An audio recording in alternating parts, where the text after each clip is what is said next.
Hey everybody, it's Jason Blaha here, and today I want to chat with you guys a little bit about not being emotionally attached to mixed lifts, how to avoid being beat up emotionally or psychologically by mixed lifts, and how to use them as a valuable learning tool.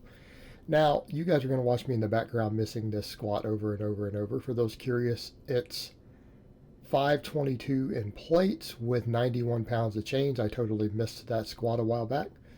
Surprised me. I thought I was going to get it. You guys watch me just get stapled to the ground and have to crawl out from under it humbled.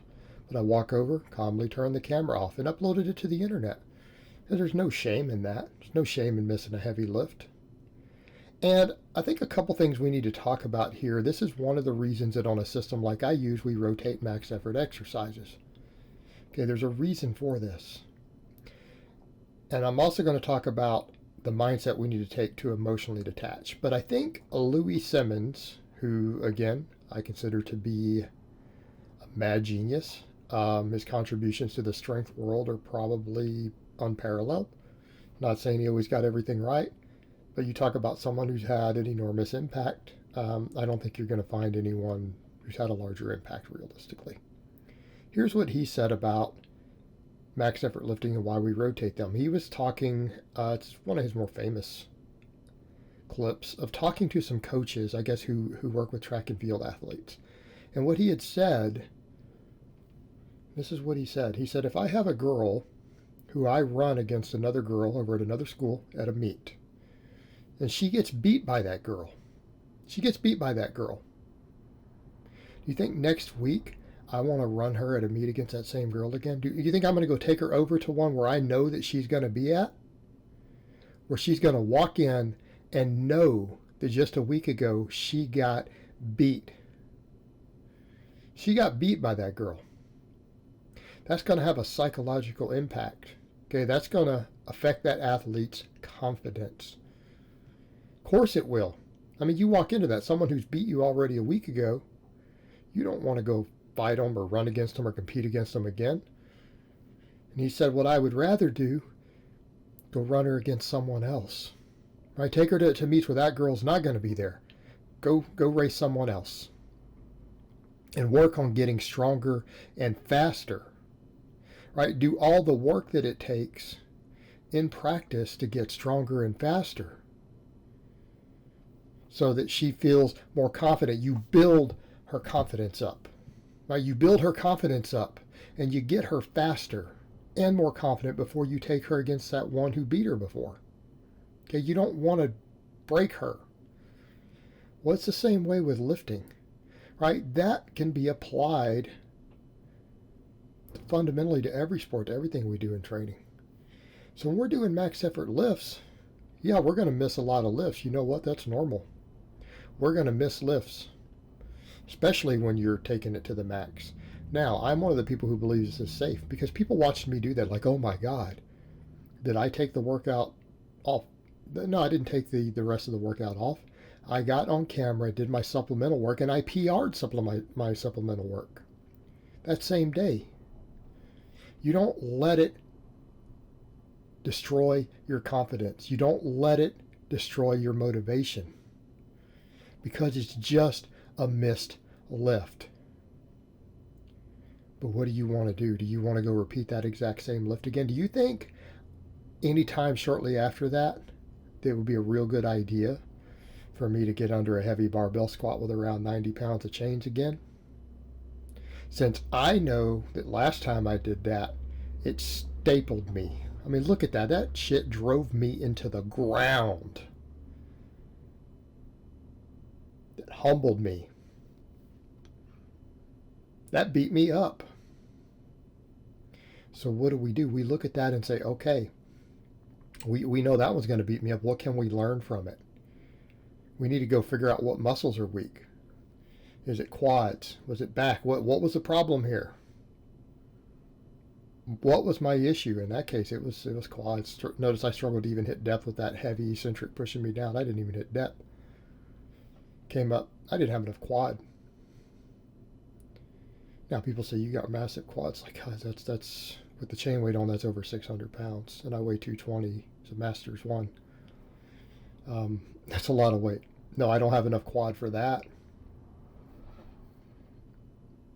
500 pounds, easy. I don't even consider a 500 pound squat a challenge because I have quads like that, but this is a challenge. This was hard. So you find your weaknesses, you build your weaknesses up, you do other lifts. Okay, this is one of the psychological benefits to rotating max effort exercises. Okay, if we get beat up by one, we can go PR on something else. And if you PR on something else, I don't care if it's a box squat against bands, a box squat against chains, a low box, a high box, a reverse band squat, a squat with a different barbell. You go for the next couple weeks and you PR something else and you hit a PR. You're not worried about that miss because you know, hey, I'm going to PR. I'm going to go conquer and beat something else. Just like he talked about, you go run that girl against someone else. Let her get a win. Get a win under your belt before you come back around to that thing that beat you. And you build your confidence with other stuff because it doesn't matter. A max lift is a max lift. This is where the specificity is hilarious. For max lifts, it doesn't matter to the degree that people think it does. Okay. A max squat is a max squat. Doesn't matter what bar, bands, chains, box, not box, whatever you use. A max squat's a max squat. It's still straining against a max weight. Okay. It carries over. It builds your confidence. You PR on something else. And in the meantime, you build your weaknesses up. You get stronger. You get better. So that when you come back around to that again, you beat it. Okay? This instills confidence. Let's come over to the other point. What happens when you are emotionally attached to those lifts? Well, that's a problem. You have to learn to emotionally detach. You have to detach. You have to be calm. It's one reason I tell guys, calm lifting. When you're hitting these lifts in the gym and you're just PRing and you're focusing on training, I believe in the low psychological arousal approach. I love metal. You don't see me jamming to Slayer. I don't take a pre-workout. Now, before people say you take coffee, I'm like, I need coffee to function. I'm a caffeine addict since I was 13 years old, so 30 years. Like, believe me, it's not really giving me a stimulus in my workout. I can drink a strong, ultra strong espresso and go to sleep an hour later. So that's totally different when people say you drink coffee. I'm not adding an extra stimulant that I would not be consuming otherwise. I would take that even if I don't train. So pre-workouts, sniffing ammonia salt, all this stuff, getting psyched up, screaming, yelling, okay, it reduces recovery. It also creates not just psychological arousal, but emotional arousal. Okay, you're creating an emotional response to that lift. When you do that, you make mistakes. You're not going to be calm. You're not going to be thinking through your movement. Head might not be in the right place. Might not be in the right place. It's also, again, giving you an emotional attachment to that movement. So when you're psyched up and you're emotionally invested now, instead of just coming in and just pushing as hard as you can, what do you think happens? You have an emotional attachment to that exercise. You have an emotional attachment to that lift, and when you miss it, it can affect you. Okay, you have to detach. You have to detach. Film the movement. Feel the movement. When you miss something, don't be emotional, be logical. Look at it reasonable and say, okay, why did I miss this lift? And you want to know what an emotional response is? This is when you know. Okay, this is when you know someone's full of shit. Oh, I just misgrooved it. Okay, that's because their emotional attachment to the lift won't let their ego let go. Misgrooved it. You think I misgrooved that lift? I failed to hit depth because it was so heavy on the eccentric for me that day. Okay, you think that's a misgroove?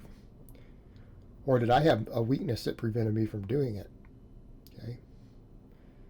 When you're emotionally attached to a missed lift, your ego gets in the way too. You can't objectively assess what you need to fix, what you need to build up, what you need to strengthen. We miss lifts because we have a weak muscle. We miss lifts because we have a weak joint angle, which again is still muscle related. That's why we miss heavy lifts. Misgroove it. Okay, that's ego. That's psychological and emotional attachment. It's not letting your logical mind tell you, hey, this is what we need to do to get this next time. Okay, that's weakness. Because your emotions will make you weak in that case. Your emotional attachment is giving you a weak mindset, and you're not going to get better with that mindset. All right, guys, well, that's really all I have to say on that today. I hope it's been informative, and I will talk to you guys next time.